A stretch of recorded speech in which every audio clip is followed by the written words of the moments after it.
Hey Buffett fans, my name is David Kay and I am down here in sunny and very hot Key West, Florida. Now if you are watching this, you like me are a really big Buffett fan.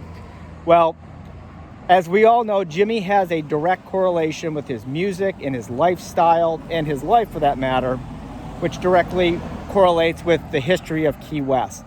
Without Key West, there is no Jimmy Buffett. And without Jimmy Buffett, there is no Key West as we know it today. Back in the early 1970s, Jimmy Buffett's Key West was not the Key West that we all know. It is not the cruise ships and the t-shirt shops and the international tourist attraction that it is. It was a very sleepy little town that kind of time had forgot. And we'll go into the history of Jimmy came down here later on.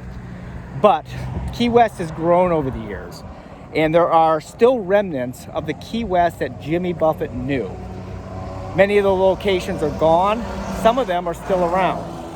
So what I wanted to do is I wanted to put together a video of the locations that Jimmy Buffett knew, the spots where he went to, the important moments that shaped the music that we all love.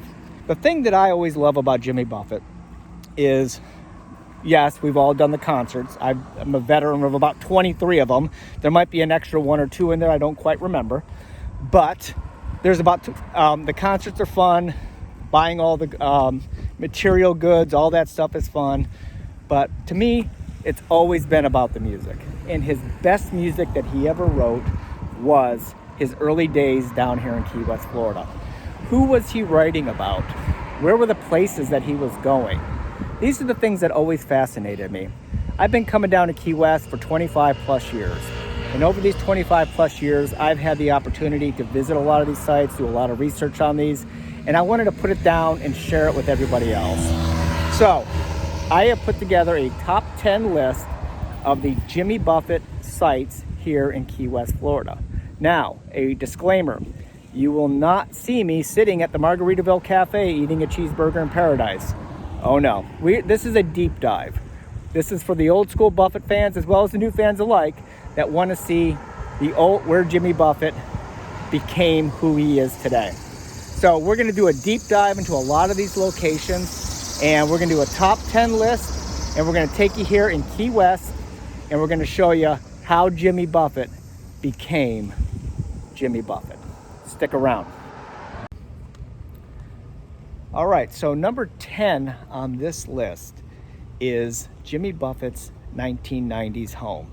Now, we're going to visit a couple of other Buffett spots where he was and where he lived in the 70s. There's a number of different locations that were the inspirations for his early albums that were the bedrock of his music catalog. But by the 90s, his wife, Jane, was getting a little tired of the Key West lifestyle.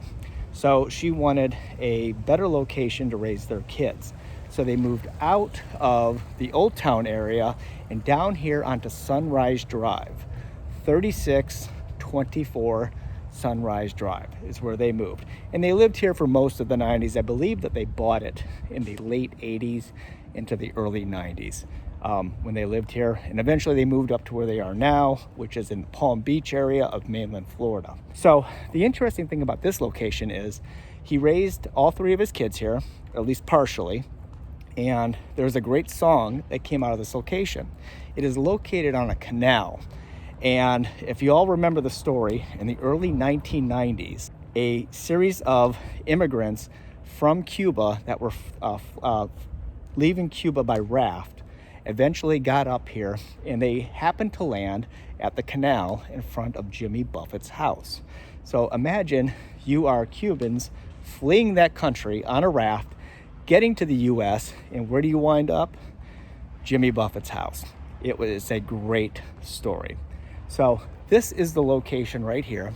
Now, there is a little bit of research that goes into this. Now, I believe that this may not be the actual house and it may have been rebuilt at one time.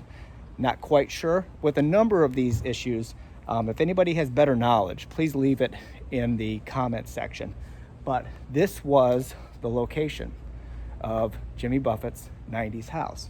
And what is here and is still original was the guest compound. So Jimmy had a lot of friends, and a lot of those friends were a little wild. And as I mentioned before, Jane was really looking to calm down the lifestyle with their kids. So she wanted to have a calmer, more stable lifestyle for their family. And the compound, which was the guest house, didn't always accommodate that. And that guest house is right over here behind me, and that is still original. So you are able to come down, check out the location of Jimmy Buffett's 1990s home, and which may be original. I'm still looking on that. And you also can look at the guest compound, which was the reason why eventually women always win, and family packed up, moved up to mainland Florida here at 3628. And if you can see up above me there, right there on the compound, it says Jimmy Buffett Drive. So there are still remnants right here that this was once Jimmy Buffett's property. And you can also notice this is the only house on this street that has all of these no trespassing signs. Always a dead giveaway that you are on the right track to finding something good. That's number 10. Let's move on to number 9. Bonus fact about this, which I forgot to mention. So the Cuban immigrants came ashore right here. But the one thing I forgot to mention was that became a great song in the early 1990s off the Fruitcakes album.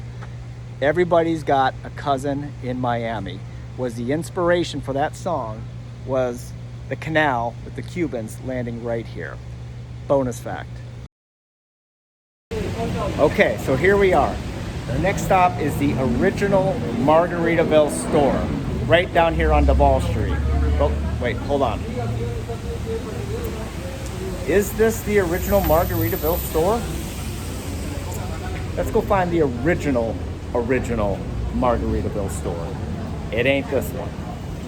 All right, so we are back, and this is the actual first location of the original Margaritaville Store. Not the location down there on Duval Street, which has a sign claiming just the opposite. So this was it, and we are at the Land's End section here of Key West, over by the Half Shell Bar, the Schooner Wharf Bar, a whole bunch of other great bars over here. The former Turtle Crawls, which unfortunately was a victim of COVID, but it's down here in this area. And in 1985, Jimmy Buffett had already had the 2.5 singles that would make his early part of his career. 1977 was Margaritaville, and that song was a big hit for him. However, his popularity as far as on the mainstream was fading by 85. But that term Margaritaville had legs, and his team began to notice that they were seeing Margaritaville stuff pop up all over the place. And it was then that he trademarked Margaritaville around that time and developed the very first store to sell the items with those words on it. So it was down here in this location, the end of Margaret Street, Land's End. This was the original Margaritaville Store. And I'm going to attach a link as well too that shows a video from the grand opening of that store. This, not Duval Street, original Margaritaville Store. So we are back now with our top 10 list. And before we go any further, if you like some of the content that you're seeing, if you like these deep dives into Jimmy Buffett history, sites and locations, and the stories behind the songs, go ahead and hit that like button. Go ahead and hit the subscribe button. I don't put out a ton of content, but I think the stuff that I am going to put out, Jimmy Buffett related, will tell a lot of interesting stories, and you'll see a lot of very interesting things. So I'm going to back up a little bit. It is now 1973, and Jimmy Buffett is now living down here in Key West, Florida. And he releases his first studio album from his Key West days, and that was a white sport coat and pink crustacean. And it did pretty well on the billboards for a then unknown act. The follow-up record to that was Living and Dying in 3/4 Time. And at this point, the record company knew that they had something with Jimmy. So they put together a television special, or a video special, and it was called Introducing Jimmy Buffett. And they were going to introduce Jimmy Buffett to the masses. And one of the vignettes or videos for that was the brand new song, Nautical Wheelers. For that video, they filmed it here on Stock Island. At the time, this was called the Lantern Inn. Now it is Chico's Cafe, Chico's Mexican restaurant, and it is tremendous food here. I strongly recommend that people come and try it. It is located right here on US 1 as you enter Stock Island, right here on the border of Key West and Stock Island once you cross over the bridge. So by all means, come on down and see where they filmed Nautical Wheelers. Now, if you watch that video, it is an eclectic group of people, and it really represented what was going on in Key West at that time. You had the hippies, you had all the young people that were down here, and it was really a taste of what Key West was like in 1973. So we're going to provide the link for that video as well too. So make sure you check that out if you haven't seen it already. So a little quick fact about Nautical Wheelers, what the song was about. It was a square dancing group down here in Key West, and they would hold their practice sessions or their square dancing events up at Mallory Square. And Buffett, of course, would go up to Mallory Square and he'd see this square dancing group up there, which was well known on the island at the time, and they were called the Nautical Wheelers. So that's the history of that song. This is where the video was filmed. Stop down here. If you get down to Key West and Stock Island, there is some great Mexican food here.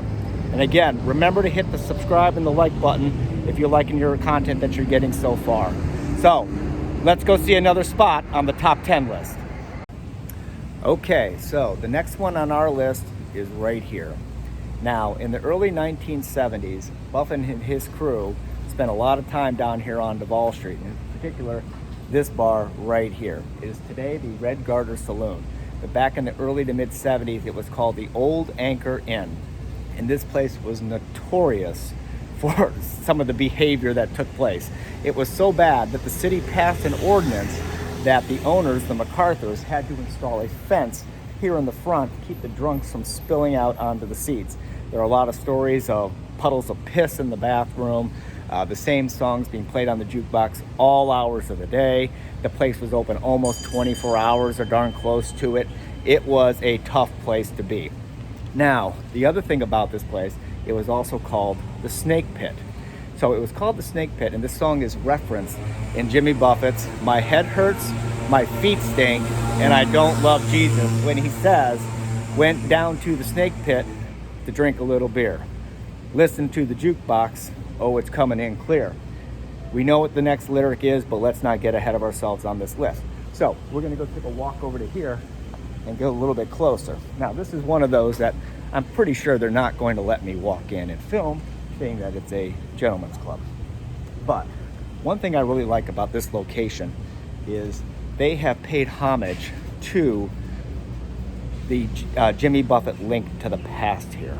So I'm gonna go ahead and flip this camera around and we're gonna take a look here at how they do that.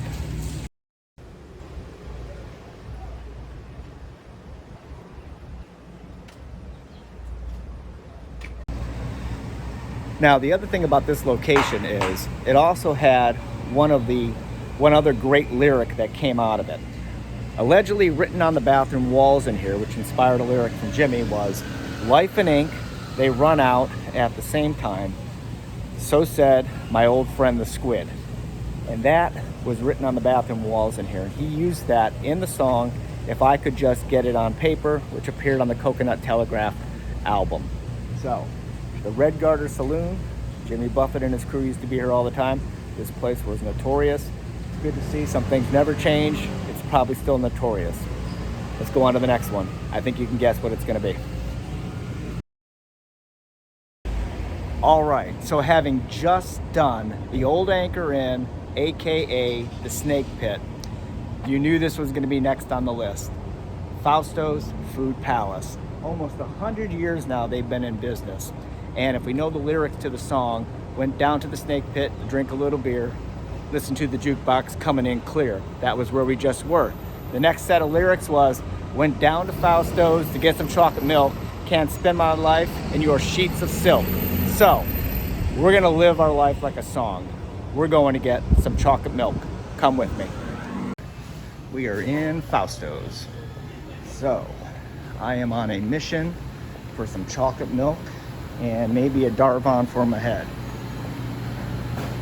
let's see. Where am I gonna find some chocolate milk? Where's the chocolate milk, lady? I'm sorry, I haven't seen it. Okay. Let's see what we got. And here we go. Went down to get some chocolate milk. And there we go. And there it is. Chocolate milk. Okay, so I went down to Faustos to get my chocolate milk. So, 522 Fleming Street. There are actually two Faustos here in Key West, but this location at 522 Fleming was the one that he was referring to. And my head hurt, my feet stink, and I don't love Jesus. So now I've got my chocolate milk, but also while I was in there, picked up my 12-pack of Land Shark Lager. Yes, shameless plug for Jimmy. So, Faustos Food Palace is the next one on our list. Let's go see what's coming up next. Okay, so this is not a part of the countdown, but I wanted to throw this one in here. I'm going to do this on a couple of these, the ones that missed the list. I'm standing here at 1202 Simonton Street, and at one time, this was the Full Moon Saloon. There were actually two locations of the Full Moon Saloon. This was the second location. The first one, the building is no longer standing. So a buddy of Jimmy's named Vic Latham, who was a restaurateur, bar owner, local businessman, opened up this saloon in the late 1970s. And this is where Jimmy and his crew, a lot of them kind of moved their operations. They were out of the old Anchor Inn and those areas, and they began to come down to here. Now, this bar is mentioned in the song, I Heard I Was in Town, when he sings, maybe strike up a tune at the moon. That's right here. Ain't it quite funny? Word gets around, I heard I was in town. This was the former Full Moon Saloon. And there's another location that is on our not quite top 10, which has the original sign from this location. This is a place now called Camille's, at least it was called, and Camille's is now out of business as well too. So I expect this to become another incarnation, probably by the next time we come down and visit. The former Full Moon Saloon, maybe strike up a tune at the moon, as sung by Jimmy Buffett, and I Heard I Was in Town. Okay, so we have come to the end from number 10 to number 6 on our Jimmy Buffett Top 10 Countdown. Stick around for the next vlog, which will be out shortly, which will take us from 5 all the way to number 1. Stick around, hit that subscribe, hit the notification, hit the like, so you get the next drop as soon as it happens.